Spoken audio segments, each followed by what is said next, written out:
What do you need to do in order to get recruited by a top academic D3 school? I'm the college soccer guy. I help you play college soccer. Give me a call if you need help. And I'm going to tell you a story that will explain how you need to get recruited. So I had a junior call me yesterday and basically say, look, I want to play at a top academic school. And I asked where you are in the recruiting process. And like, we've had one call, but it was with kind of a no-name school that they don't want to go to. They are a pretty good soccer player. And they're like, hey, we want to go about doing this process, but like, are we late? Like, where do we stand? So I watched the player's video, and the player is a tall center back, really good. He's definitely top academic D3 level, but he's had no phone calls. He's going into his senior year, and I basically said, look, it may not be possible. Most top academic D3 schools are done recruiting in August, going into your senior year, and they want to be done in November, and there's a few on the outside that are still top academic, but maybe not the top 10 that will be done by, January 1st, which is the second ED2 or the ED2 date. But if you want to go to the Johns Hopkins, the Tufts, the University of Chicago's, University of Chicago hosts one camp a year typically. If you don't go to that camp, you're pretty much not going to be recruited. University of Chicago pretty much recruits ECNL, MLS Next players are the majority. Same with Tufts. They do have some Boys Elite Academy kids because we had a student last year or this past season get recruited from Boys Elite Academy. But these are Division I level competitive. So if you're a junior going into your senior year, it's really difficult if you want to play top academic soccer. Now, colleges are still recruiting, and they'll recruit usually through March. But if you're in March, you're so late. So you really want to be done with the process by December. Which means to be done, you must have had phone calls and texts and visited in the fall. And, you have to have started well before. So anyways, with this student, I said, look, your video is way too long. It was like an 8-minute video. But I watched the whole thing because that's my job. And coaches will not do that. And he's really good. Like, he should be playing at I think a potential University of Chicago Tufts level.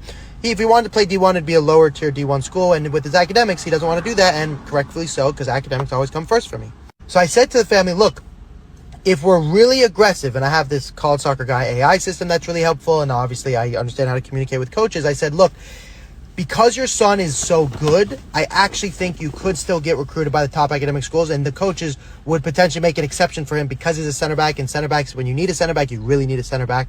And so if you're a center mid, there's like a million of them. When you're a center back, you really need a center back. So I said, look, I think it's possible, but you're going to have to get really aggressive. So first of all, we have this college soccer guy AI system that basically enables you to write an email to every single coach. It automatically inserts the coach's name, and then it prompts you to add something genuine, and it gives you suggestions. So it makes it like really fast and really easy. So they can send an email to every top academic D3 school within about like 20-30 minutes. There's only about 75 D3 schools, and you have to email all of them when you have no offers or interest, because you might have to leverage them against each other. And there are some schools that would have beaten, say, Chicago, but maybe they're not as top academic. And so then if they recruit you first, then you can go back to a Chicago and say, I haven't heard from you, but this school's recruiting me, but I'm really more interested in you, things of that nature. So you really quickly have to email a lot of schools all at once, and that's what I told this student. The other thing is they are not allowed to email any coaches because their current video is horrendous. Like, the soccer part's very good, but like, they're not even close to ready. Like, it's not good enough. So if they send that out in a quote-unquote mass email to the top academic schools, it's not going to work. On top of that, if your email's not very specific, like, yes, there's templates, but we customize it for every student, the extracurriculars. It's only 15 sentences long. You don't have it more than that. What do you say in it? How do you ask a question to invoke a response, but also not be too aggressive, but also be aggressive enough to find out what they need? So we customize that per student. So anyways, this student did what we said. It was incredible, the feedback that they got. I'm going to show you a screenshot here. And now, they're going to probably get recruited, despite even me telling them the odds are against them.